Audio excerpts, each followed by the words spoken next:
develop a framework of agreements with countries that it already has relations with, and setting high standards related to work in the labor force, environmental standards, intellectual property rights with friendly countries, along with Roxanne, let me hold you there, and then we'll come back to you.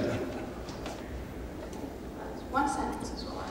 One sentence. Okay. And my point with this is that once the United States works through this agreement with these 11 countries, it will be easier to, or hopefully easier, to try to engage China and rising to these standards as well. Thank you. Gil, let me ask you about Russia, and then Jen, I'll return to Asia with you. Gil, you take a look at some newspaper clippings. Russia and North Korea announcing the 2015 year of friendship, with Kim Jong-un supposed to go to Moscow on May 9th to celebrate the 60th or 70th anniversary of the defeat of Nazi Germany.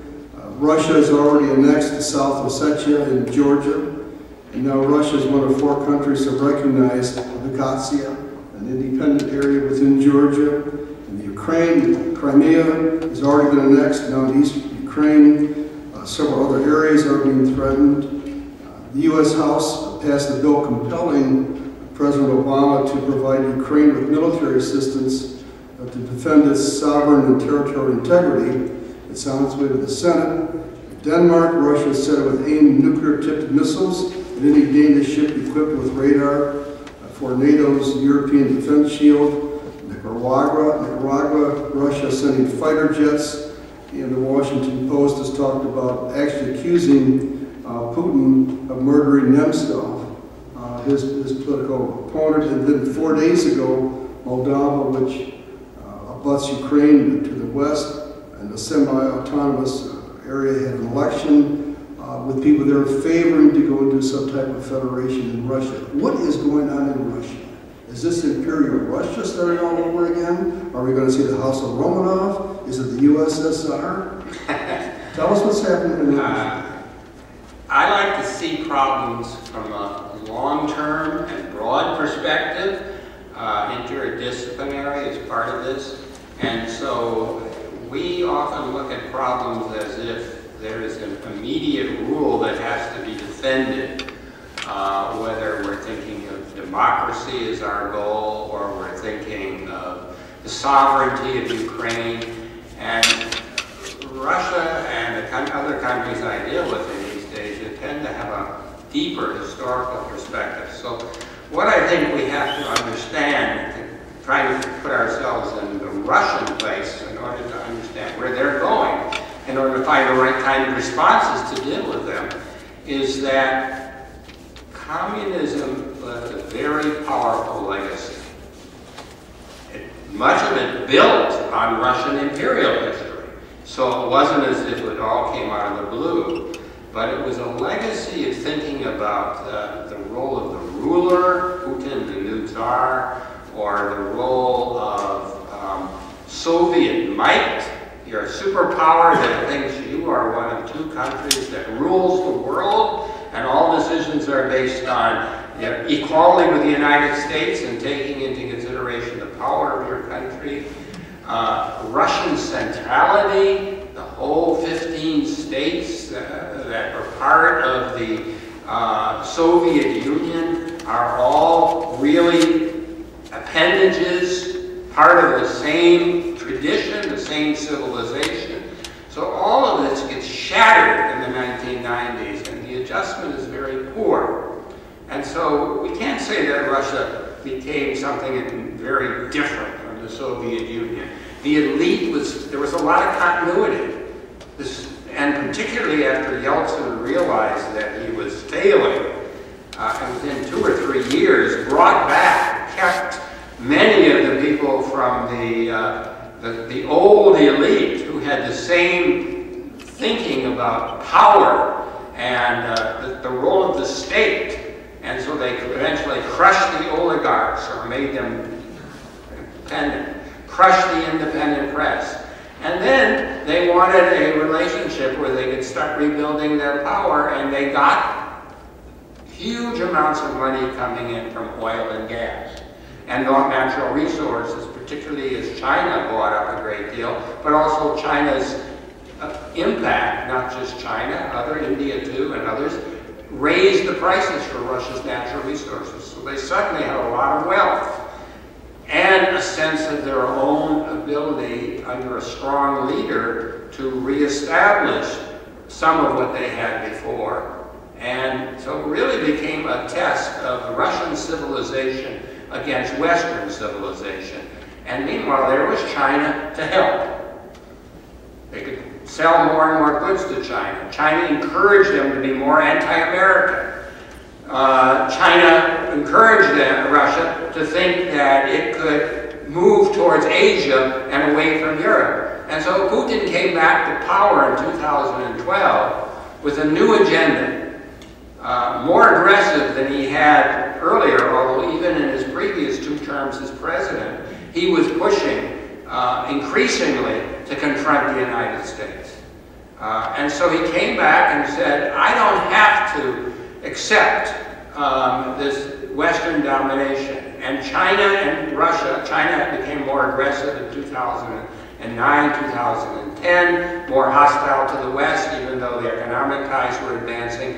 And China and Russia found more common ground, but they were also competing in surrounding areas. So one of Putin's themes from 2011 in his campaign has been to reestablish a union of states, which he calls now not the Soviet Union, but the Eurasian Union. And beginning with the Eurasian Economic Union, but with much broader ambitions. So, what country matters the most for this union? Ukraine. It's seen as closest to Russia in language and civilization, huge population. Russians don't really understand that Ukraine is a separate country. And so when Ukraine began with it, was going up and down in its elections, and finally it turned to the West with the Maidan uprising and other changes, Russia felt betrayed. And it said, well, that's part of our coming union. It's not part of your Western Union. And it decided to turn very heavily towards Asia and welcome even an alliance-type relation with China, which China hasn't agreed to give more support for North Korea, to say this is a battle between civilizations, to frame it all in terms of history, and Russia is defending the results of World War II. When Europe was divided into 2, when the United States and Europe accepted Moscow as the main partner in the world, and if the United States isn't going to accept this Russian interpretation, which Russia will broadcast very heavily on May 9th, when it's going to bring the leaders of many countries together for the 70th anniversary at the end of the war, including the leader of North Korea and the leader of China, then Russia will increase its animosity, and meanwhile it's trying to weaken Ukraine to establish greater control so that Ukraine can't really join the West, and create a situation where the United States has to yield to Russia and give it more of its interest. That means it has to turn more to China in trying to achieve this goal. Jim, a lot of shifting going on with Japan, Korea, China. Let's talk about the relationship among those 3 countries. And what is shifting? What are things that we can look for? What are their signals? Okay. With regard to Northeast Asia, where we have 3 countries of China, Japan, and Korea, we have a long history of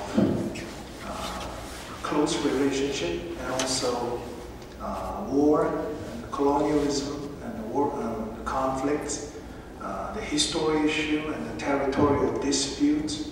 Quite a sufficient legacy for three countries to come into a difficult relationship, which still continues.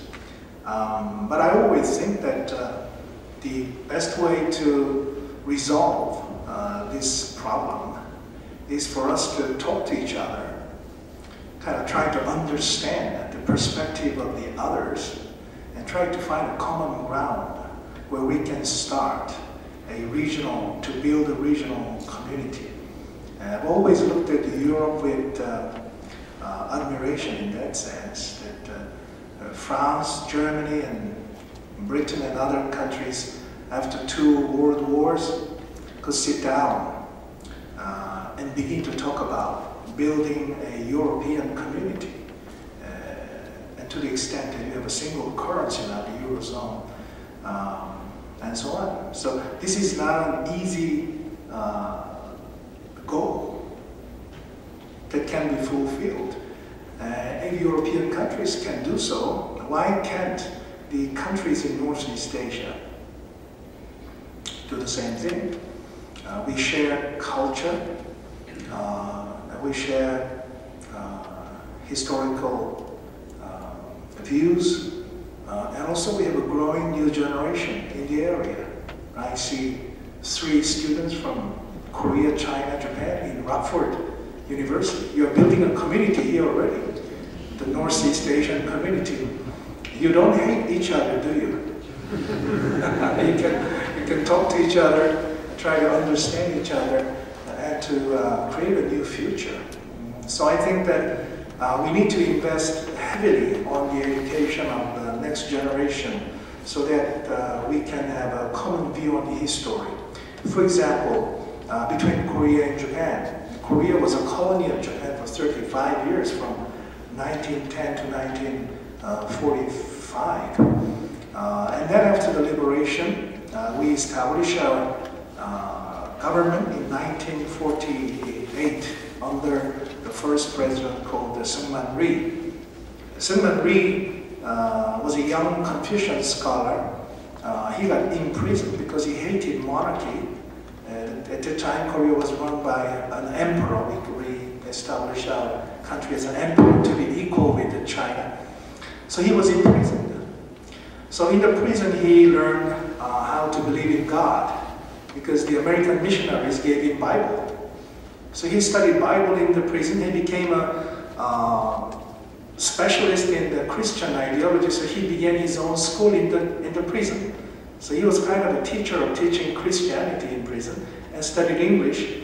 And then finally he was sent to Washington to meet with the American president at the time, Theodore Roosevelt, and the Secretary of State, to talk about Korean independence. And then at the time he saw that the United States and Japan have already made agreement, kind of secret agreement, that US will have the Philippines and Japan will have the Korean Peninsula. So he had no choice by himself to overturn this historical agreement between US and Japan. So he thought that maybe I should study in the United States to strengthen myself, to understand this country. So he went to George Washington University, he went to Harvard, he went to Princeton University. At that time, the president of Princeton University was someone called Woodrow Wilson, who later became president, and he himself, Syngman Rhee, became president. So this is a kind of personal story about a person, but it is very important because we need to understand the importance of the young people who have the admiration, who have the dream about the future, who have the vision to actually change the history. And I think in the case of Syngman Rhee, he certainly did. Now, in the year 2015, we have the 50th anniversary of diplomatic relationship between Korea and Japan. Korea and Japan are supposed to be good friends because we share democracy, we share free markets, and we are mutual friend of the United States. We are mutual ally of the United States. So among 3 countries, Korea, Japan, and the United States, we should have a very close cooperation among ourselves, because we have to support democracy and free markets. But the paradox is that in Asia, maybe in other continents too, closer economic relationship does not always guarantee close political relationship. This, we call it Asian paradox. In other words, politics and economy are two sides of the same coin, but they do not move always together. And despite the economic partnership, still you can be troubled by the historical legacy of history issue and the territorial issue as well. So I think we need to talk between Japan and Korea. We need a political dialogue. We need a very frank discussion about the common problems we are faced with, and to find a solution to resolve this crisis before it gets too long, so that we cross the point of no return. That will be damaging to both countries, a minus gain for both Korea and Japan, and also for the United States as well. And I see that in Washington, the US political leaders are getting more uncomfortable with a prolonged Korea-Japan conflict. And many people ask me, why you Koreans always ask Japan to apologize? Because they already have done. But the fact of the matter is that majority of Korean public still do not trust the sincerity of the Japanese political leadership about their own view of the past history, the Pacific War, the sex slavery, with the name comfort women issue, and so on. These still remain. And actually, you cannot get away from the past history. How can you forget the past history? You can forgive, but you cannot forget. So we look at the case of Germany after this horrendous massacre of the Jewish people, 6 million. After the war, they came out with an apology and visited concentration camp and made a pledge that they did something terribly wrong, and this may not happen again. So the Koreans asked the Japanese, why can you do the same thing like Germans did after the war? What is the big problem? In order to become a closer friend, you need to acknowledge the past atrocities and then move towards the near future. So this is the time, in my view, that we can find a solution.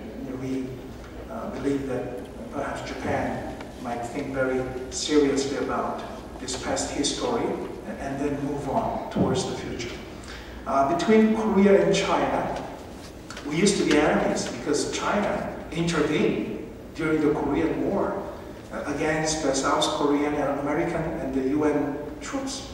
So when I was a student in elementary school and middle school and high school, China was our enemy. I was educated that communist China is our adversary. But then in 1972, President Richard Nixon visited Beijing and shook hands with Mao Zedong. And suddenly, US and China became friends. And the reason is obviously to counterbalance the Soviet Union, which later collapsed. And then now, China has made a phenomenal growth in the 20th and 21st century. We live very close by China. Korea, it actually shares border with China. Although we are divided between South and North, if Korea is unified, we share border with China. We are very close to China. The geographical proximity is there. We have a cultural relationship for a long period of time. In terms of economics, as I mentioned, our trade with China is twice larger than our trade with the United States. And it's larger than our trade with US, Japan, and Russia combined, as I mentioned. So there is a reality of the economic symbiosis with China. And also,